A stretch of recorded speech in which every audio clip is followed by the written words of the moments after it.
Headlines on the evening news. Governor Obiano restates commitment towards promotion of Igbo language and culture. Anambra and Enugu states agree on peaceful resolution of boundary disputes.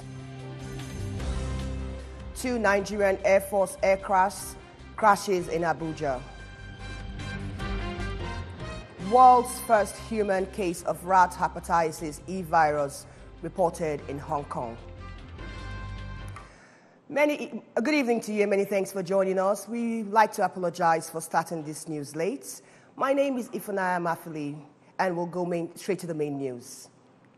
Governor Billy Obiano says his administration is committed to promoting Igbo language and culture, in addition to supporting creative activities in schools and colleges across the state. He spoke during the second Anambra State Literacy Festival in Oka, and our Government House correspondent, Kenechukwu Ofoma, reports that the event, organized by the Ministry of Education and the Reading Association of Nigeria, attracted teachers and pupils from schools across the state. And we bring you his report now. The event has as its theme effective and efficient teaching and learning of literacy across the school curriculum, LEAP, learning-centered model to the rescue, and also featured a quiz on a book written by Chief Mrs. Ebelechukwu Obiano on Governor Obiano titled Willie Obiano, An Intimate Biography. Governor Obiano in his remarks harped on the need for the people to develop the habit of reading as the only way to improve intellectually. He commended teachers in the state for their doggedness at ensuring that the inherent talents in pupils and students are fully harnessed and driving the education vision of his administration. The governor assured that he will fully support activities aimed at improving creativity in schools across the state. I must commend the lead, particularly Professor Keto Menua, for seeing through this project. This project started in 2015, and we're still on it. I've been motivated by what I've seen today. I want every Anambra student or pupil to be proud of Anambra and be a good ambassador of this state anywhere you go. The wife of the governor and author of the book, Chief Mrs. Obiano, described her husband as a man who understands the value of education, adding that the book was to highlight the potentials of Governor Obiano to motivate the younger generation. I got to know him better. I began to appreciate the kind of man he was and still is.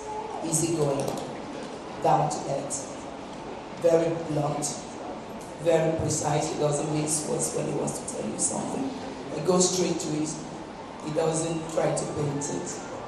The Commissioner for Basic Education, Professor Keito Menoga, said Anambra State is blessed to have Governor Obiano, who believes in equity and fairness, noting that what the education sector under his leadership has done is to avail all quality education. This book, the day I picked it up to read, I didn't stop reading it until I finished.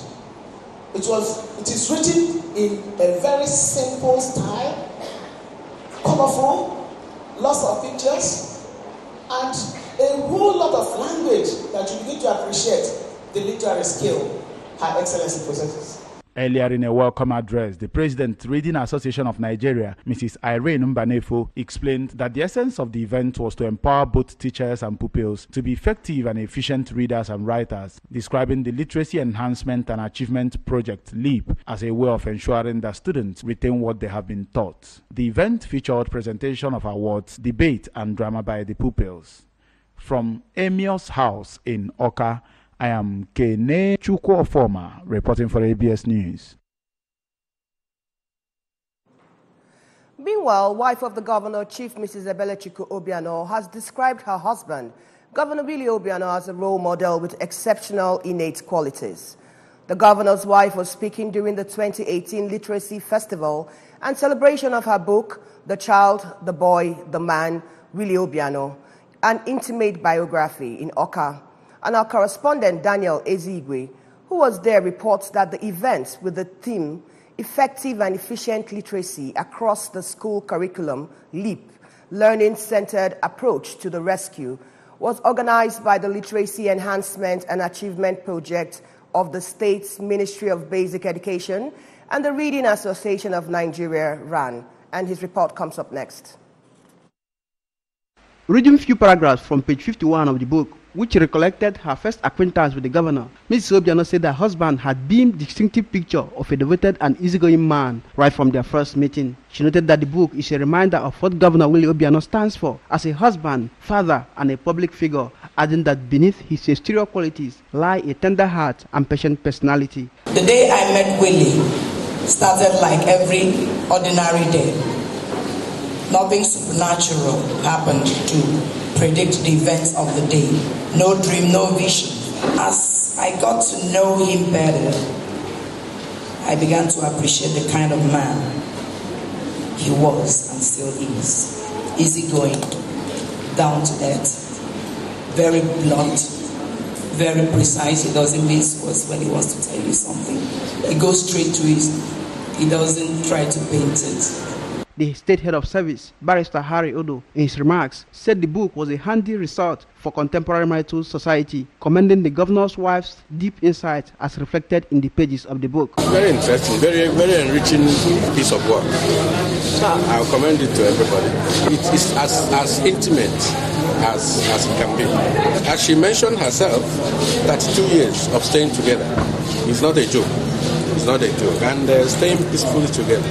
They are worthy examples for all couples, all young people. Earlier, the organizer of the event and Commissioner for Basic Education, Professor Kate Omenuga, stated that the contents of the book treat both cultural and societal lapses, noting that it goes beyond everyday biography. The RAM president, Mrs. Irene Mbanefo, in her opening remark, said the body's assessment of the book was applaudable as it does not only celebrate milestones, but highlights key ideas for a better family. This biography is Willie, an intimate biography. She has rightly highlighted the child, the boy, the man, the visionary, and the visionary leader, our governor, Willie Obiano. Speaking on the inherent lessons of the biography, the Executive Director, Oka Capital Territory Development Authority, ACDA, Venerable Amechi Okwosa, said the book is a must-read for everyone as it contains vital revelations to a dream society. Key features of the event were citation on the governor, recitations from the book, award presentations to best teachers and pupils in the state, as well as other eye-catching performances by the school pupils. In Oka, Daniel Ezigwe, reporting for ABS News. Anambra and Enugu states have agreed to peaceful resolutions of all boundary disputes. A meeting between the two deputy governors, Dr. Nkem Okeke of Anambra State and Barrister Cecilia Ezilo of Enugu State, who are the chairman of their state's boundary committee, respectively, took place yesterday, and we have that details. Boundary stakeholders in the two states and the federal government attended the event held at Enugu State Government House, Enugu. Deputy Governor Okeke, who reiterated that the National Boundary Commission does not establish demarcation to cause enmity among communities, but to foster developments in the individual communities. Dr. Okeke further stressed the need for such boundary meetings as it will lead to peaceful resolutions. I believe that the peaceful solution to boundary issue stems from continuous discussion. We must sit down and continue to talk. And from the talking, maybe one day we'll reach an agreement or settlement. I always say that issues of boundary is not that a wall will come up. There is no wall that will come up. The Enugu State Deputy Governor Barrister Ezilo commended the National Boundary Commission, Office of the Surveyor General of the Federation, and members of the Boundary Committee of both states for their relentless efforts geared towards definition, determination, and demarcation of all interstate boundaries. Barrister Ezilo expressed optimism that the meeting will effectively resolve all boundary disputes affecting Anambra and Enugu states. The importance of your mission in the state at this time cannot be overemphasized. Being a further step towards the resolution process, it is hoped that at the end of this meeting, most disputes along the border corridors of the two sister states would have been resolved using facts that are irresistible and incontrovertible. The The Director General of National Boundary Commission, Dr. Mohammed Ahmed, represented by the Director Interstate Boundary, Mr. Damu Adaji, said that so much efforts have been made to solve the boundary disputes between the two sister states, adding that the demarcation exercised by the Commission is to ensure unity between communities and states to help them determine the limits of each road project they undertake. So much has been done on this boundary, and I would add that it is high time that we sort this boundary once and for all, so that we can have the territorial limits of each of the two states delimited clearly once and for all. Copies of communiques were exchanged between the two state deputy governors, while the traditional ruler of Ibitolo and his local government chairman, the traditional ruler of Iftedunu, Dr. Emeki Ilona, among others, witnessed the occasion.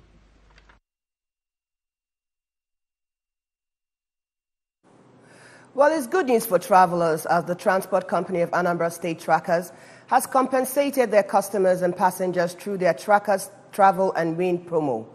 The event took place at the Trackers Central Park, Unizik Junction, Oka, and we have details. The Travel and Win promo was used as an avenue to appreciate and compensate highly its customers for patronizing the transport company and promotes good company-passenger relationship. Commending the Trackers team on the initiative, the Chief Protocol Officer to the Governor, Everest Obiano, said the transport company has continued to distinguish itself in various areas, including security, experienced drivers, good and sound vehicles, which conveys passengers to their destination. I'm going to tell all the people listening to me now, both the passengers and passers-by, Trackers is safer in everything. Nobody can snatch anything from you inside Trackers. Trackers is like a security. Whenever you are inside there, you are secured. You know, they hardly had accident. The little accident they had, you can notice it. It's people that can hit Trackers. You can't see Trackers hitting people.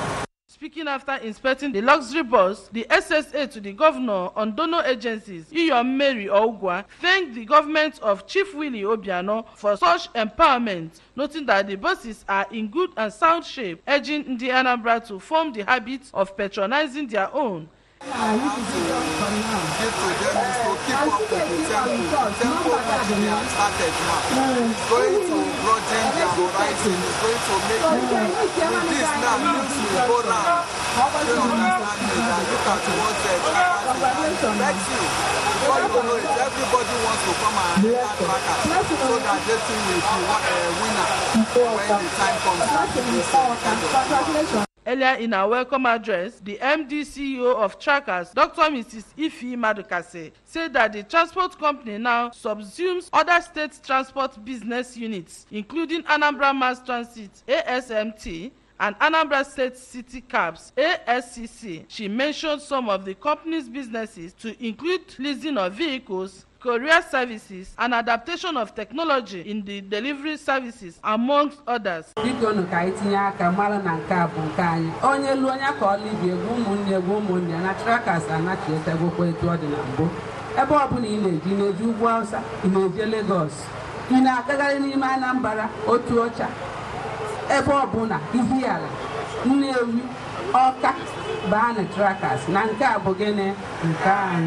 The raffle draw prizes include electric fan, electric blender, generator set, brand new Picanto car, microwave, television and multifunctional energy lamp, industrial fan, among other consolation prizes. Winners of the raffle draw has a 1 month grace of claiming their prizes at the Oka head office of the company. A 3-day stakeholder meeting, agro-business and women empowerment has ended in Oka with a call on cashew commodity farmers across the state to register with the Ministry of Agriculture, Mechanization, Processing and Export for link with the National Body for International Exports. Organized by the Whispering Hope Africa Initiative in conjunction with the state government, the meeting featured selected organic crop farmers from the 3 senatorial districts of the state. And we'll join Ebele Eze for the rest of that report. While declaring the meeting open, the manager of the State Agricultural Development Program, Mr. Jude Wankwo, announced that the state government is presently concluding plans to commence the exportation of Anambra rice. While describing the meeting as apt, Mr. Nwankwo noted that there is still room for improvement in the state agricultural sector as opportunities are numerous. Thank God for having friendly governor who is doing a lot.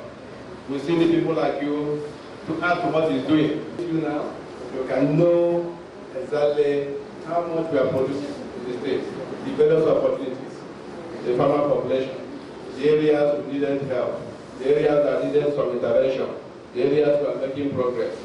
In a Guildway message, the principal implementation partner, Ecological Organic Agriculture, Southeast, South geopolitical zones, Mrs. Akudo Onunwa said, organic agriculture is all about doing it the right way for environmental protection. The Director of Extension Services in the Ministry and facilitator of the meeting, Mrs. Ifeinwa Uzoka, urged participants to listen attentively and step down the knowledge garnered to boost the production of organic produce, which, according to her, has more health benefits. Earlier during a paper presentation, an agro-business professional from the United States of America, Mrs. T. Thompson, noted that she was in the state to close gap with sustainable agri-development for those engaged with or women micro-enterprises, emerging enterprises, small-scale farmers cooperative or association. You have to think differently about what you're doing with the commodity because you are what you believe you are. In their different contributions, some of the participants included the chairman, Obiz Cluster Nanka, Mr. Cletus Ubohi, and a cassava farmer from Ebariam, Mrs. Eukeria Uhoha, described the meeting as rewarding.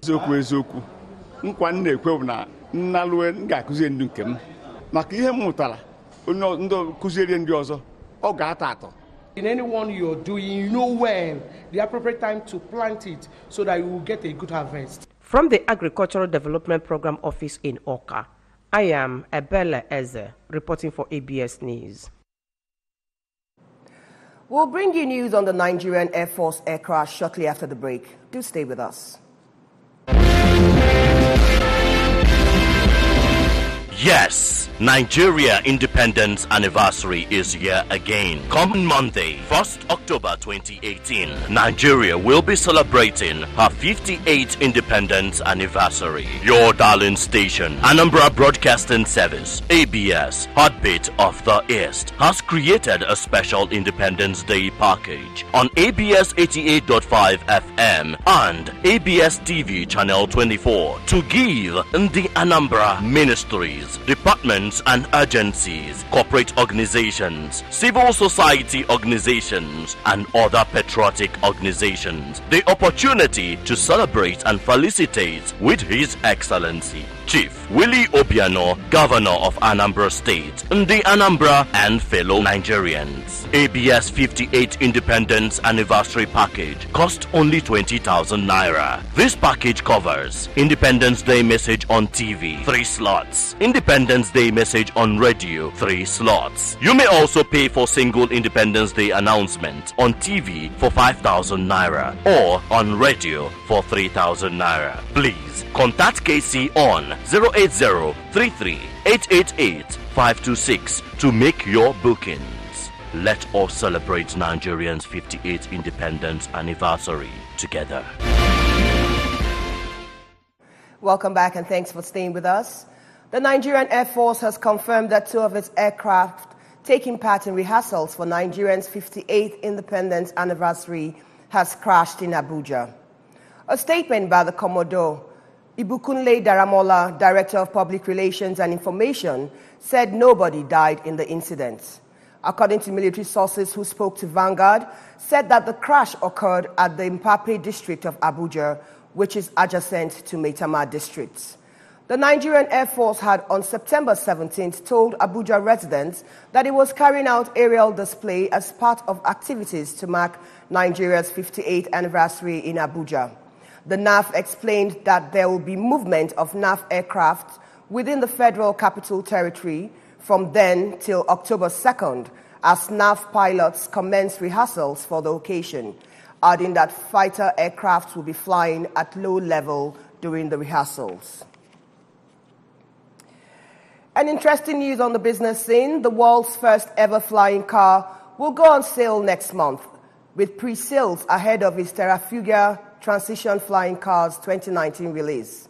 The car, which seats 2 passengers, can transform between driving and flying in less than a minute, able to fly at heights at up to 643 kilometers at speeds of up to 160 kilometers per hour. Prices for the new model have yet to be confirmed, but Chinese news agency Xinhua states that initial sales will begin in October. The vehicles have been certified as a light sports aircraft by the Federal Aviation Administration in 2016 and also meets the National Highway and Traffic Safety Administration standards. According to the Chief Executive Officer of the company, Chris Jaran, developing this new technology has allowed them to test several different mechanisms and generate process improvements along the way, noting that they are the critical point where they can implement the best design features based on years of flight and driving tests.